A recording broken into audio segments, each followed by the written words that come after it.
नमस्ते सबैजनामा। आज चाहिँ हामी किप लेभल 4 को च्याप्टर 11 वर्ड मिनिङ पढ्न जाँदैछौँ र आजको हाम्रो टपिकमा छ खेयोग छेदो है त। यो च्याप्टर चाहिँ अलिकति इम्पोर्टेन्ट च्याप्टरको मध्येको एक पनि हो। यसमा चाहिँ एजुकेसन सम्बन्धी रिलेटेड कुराहरू भएको हुनाले चाहिँ अलि ध्यान दिएर अध्ययन गर्नु होला। म चाहिँ सुरुवात गर्न चाहन्छु। खेयोग छेदो भनेको चाहिँ शिक्षा प्रणाली अर्थात् शैक्षिक प्रणाली भनेर भन्न सकिन्छ। कोरियाको शैक्षिक प्रणाली चाहिँ छोदुङ हाक्यो अर्थात् प्राथमिक विद्यालय युङनैन 6 वर्ष र छुङ हाक्यो माध्यमिक विद्यालय सामनयन, खोदुङ हाक्यो उच्च माध्यमिक विद्यालय चाहिँ सामनयन र त्यसपछि थ्याक्यो विश्वविद्यालय चाहिँ सानयन गरेर चाहिँ विभाजन भएको छ। र म चाहिँ ढिला नगरी अब सुरुवात गर्न चाहन्छु वर्ड मिनिङतिर। खेयोग छेदो भनेको चाहिँ यसलाई हामीले के भनिन्छ शिक्षा प्रणाली। खुङनिप अर्थात् यसलाई खुङनिप र खोङनिप भनेको चाहिँ यो सरकारी सामुदायिक विद्यालय। सारी भाक्यो निजी विद्यालय। थ्यान हाक्यो वैकल्पिक विद्यालय। उन्याङ हादा सञ्चालन गर्नु चलाउनु। बेला हाक्पी भनेको चाहिँ शैक्षिक खर्च अर्थात् एजुकेसनमा लाग्ने शुल्क।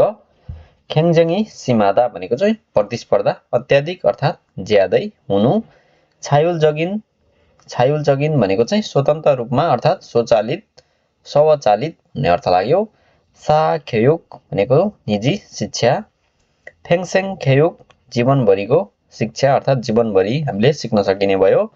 छिबाङ खोङखोङ थान्छे स्थानीय सरकार। इफा खादा विद्यालय भर्ना गर्नु। खोङ खेयोग भनेको चाहिँ सार्वजनिक है त। खोङ खेयोग सार्वजनिक शिक्षा। यसलाई चाहिँ फोचुङ हादा परिपूर्ति गर्नु। छियरादा भनेको चाहिँ छियरादा प्रतिस्पर्धा तीव्र हुनु। खाङवा हादा मजबुत बनाउनु बलियो पार्नु। खेयोग एल भनेको चाहिँ शैक्षिक जोस जागर है त। शिक्षा सम्बन्धी जोस जागर भनेर पनि भन्न सकियो। हाक पुमो विद्यार्थीको अभिभावक। छाङुई खेयोग सृजनात्मक अर्थात् रचनात्मक शिक्षा। त्यसपछि छ छु इप्सिक खेयोग भनेको घोकेर सिक्ने शिक्षा। थेहाक इप्सी विश्वविद्यालय प्रवेश अर्थात् इन्ट्यान्स परीक्षा। हाङन्याक छुङसी हादा भनेको शैक्षिक योग्यताको बारेमा गम्भीर रूपमा सोच्नु, अलि ध्यानपूर्वक विचार गरेर सोच्नु भन्ने पनि अर्थ लाग्न सकिने भयो। ह्याङसाङ सिकिदा भनेको चाहिँ सुधार गर्नु है त, सुधार गर्नु उन्नति गर्नु भन्ने पनि अर्थ लाग्छ। खङगाङुल हेच्छिदा भनेको स्वास्थ्यमा हानि पुर्याउनु, स्वास्थ्यलाई बिगार्नु। सोहोरी भनेको चाहिँ यो लापरवाही पूर्वक। होगिसिम कौतूहलता अर्थात् जिज्ञासा। इन्जे दक्ष व्यक्ति सिपालु व्यक्ति। खिदे आशा सिलमाङ निराशा। खिदे भनेको आशा अपेक्षा, सिलमाङ निराशा। मुरिहादा अति गर्नु है त, अति गर्नु अव्यावहारिक हुनु। छङी थुल्दा आत्मीयता बढ्नु। स्नेह अर्थात् माया बढ्नु पनि भन्न सकिन्छ। हाकसुक सिक्नु अर्थात् सिकाइ है त। हाकअप यसलाई हागप सुथुरेसु भनेको चाहिँ शैक्षिक तनाव। हागप सुथिरेसु। आन्सुरप्ता दया अर्थात् दुःख महसुस हुनु। त्यसपछि अर्को छ ख्वावे भनेको चाहिँ निजी अध्ययन। अचल्सु अप्ता कुनै विकल्प नहुनु। छिनाछिदा भनेको चाहिँ चाहिने भन्दा अलि बढी हुनु, छिनाछिदा। छोगी खेयोग भनेको चाहिँ अग्रिममा अर्थात् सुरुवातमा गरिने शिक्षा। फुजाग्योङ नकारात्मक असर प्रभाव। युवागी भनेको चाहिँ बाल्यकाल है त, बचपन जस्तै 1 देखि 6 वर्षसम्मको समय। आदोङ्गी भनेको चाहिँ फेरि बाल्य अवस्था। खबुगाम तिरस्कार। ख्वान्जम भनेको चाहिँ धारणा, दृष्टिकोण, धारणा भनेर बुझ्न सकिन्छ। सुखदुख सिकाइ। होङमी रुचि इच्छा। छिनहाक भनेको चाहिँ थप शिक्षा है त, अर्थात् माथिल्लो तहको अध्ययन सुरु गर्नु। इप्चाङ भनेको प्रवेश अर्थात् कार्य, दृष्टिकोण, स्थिति धेरै अर्थ लाग्ने भयो। युछिवन भनेको चाहिँ शिशु विद्यालय है त, युछिवन। छोदुङ हाक्यो प्राथमिक विद्यालय। छुङ हाक्यो माध्यमिक विद्यालय। खोदुङ हाक्यो उच्च माध्यमिक विद्यालय। छन्मुन थ्याक्यो भनेको चाहिँ सिपमूलक अर्थात् रोजगारीमूलक विश्वविद्यालय। थेहाक्यो फेरि यो चाहिँ विश्वविद्यालय है त। खम्जन घोसी भनेको चाहिँ योग्यता परीक्षा। थेहाक सुवाक नुन्यक सियम।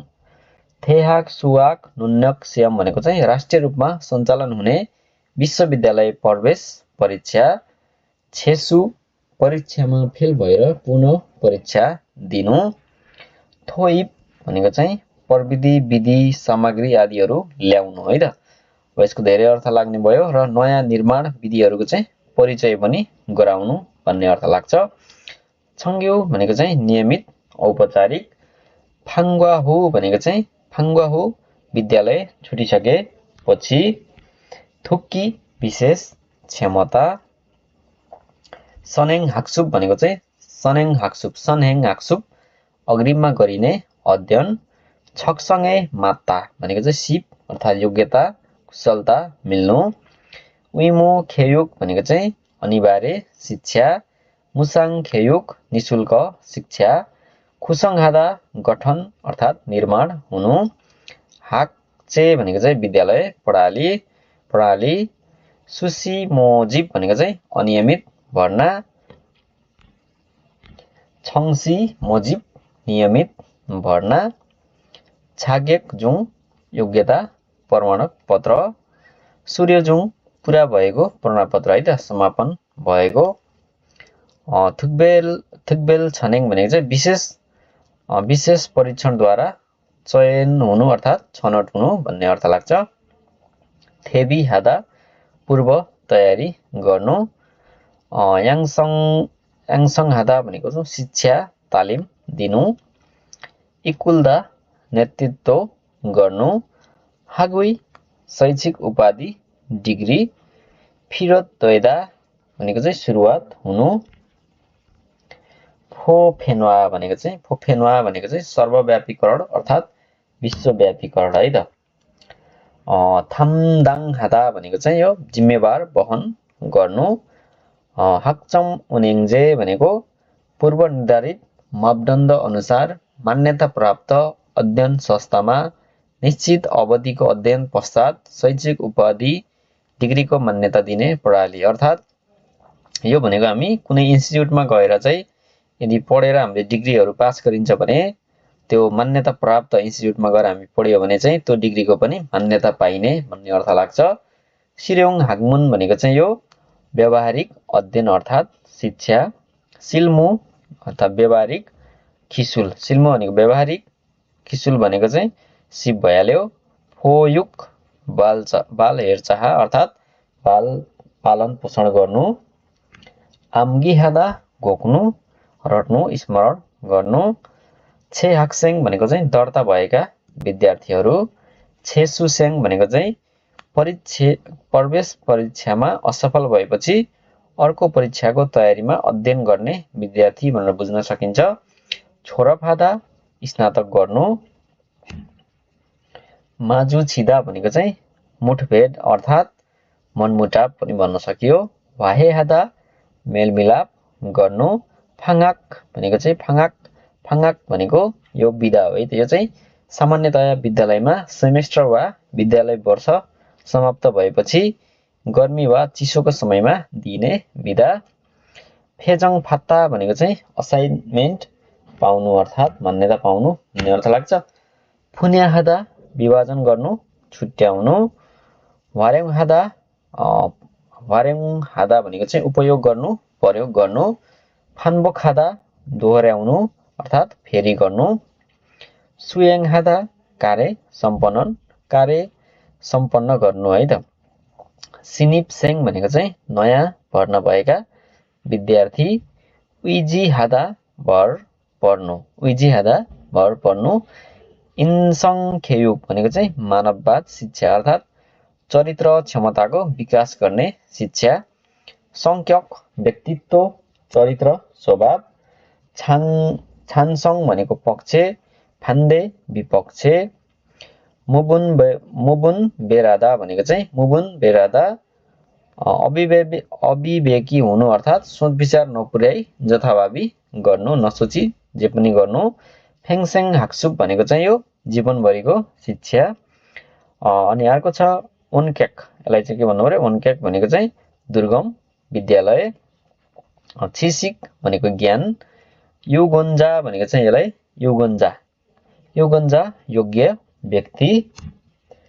त्यसपछि छ सन्बारादा भनेको चाहिँ छनौट गर्नु, छान्नु, चयन गर्नु। छङसनेन किशोर किशोरी। त्यसपछि अर्को छ यसलाई चाहिँ के भन्नु पर्यो त छिनाङ न्युल भनेको चाहिँ प्रवेश दर है त। छिनाङ न्युल भनेको प्रवेश दर अर्थात् अनुपात। नुन माजु छिदा भनेको चाहिँ आँखा जुदाउनु। हाक्की भनेको चाहिँ शैक्षिक सत्र सेमेस्टर, हाक्की। सावै फोक्जी भनेको चाहिँ सामाजिक कल्याण है त। ओके, आजको लागि हाम्रो किप लेभल 4 को च्याप्टर 11 वर्ड मिनिङ यहीसम्म हुन्छ। कृपया भिडियो हेरेर कस्तो लाग्छ एउटा कमेन्ट पक्कै पनि गरिदिनु होला। धन्यवाद।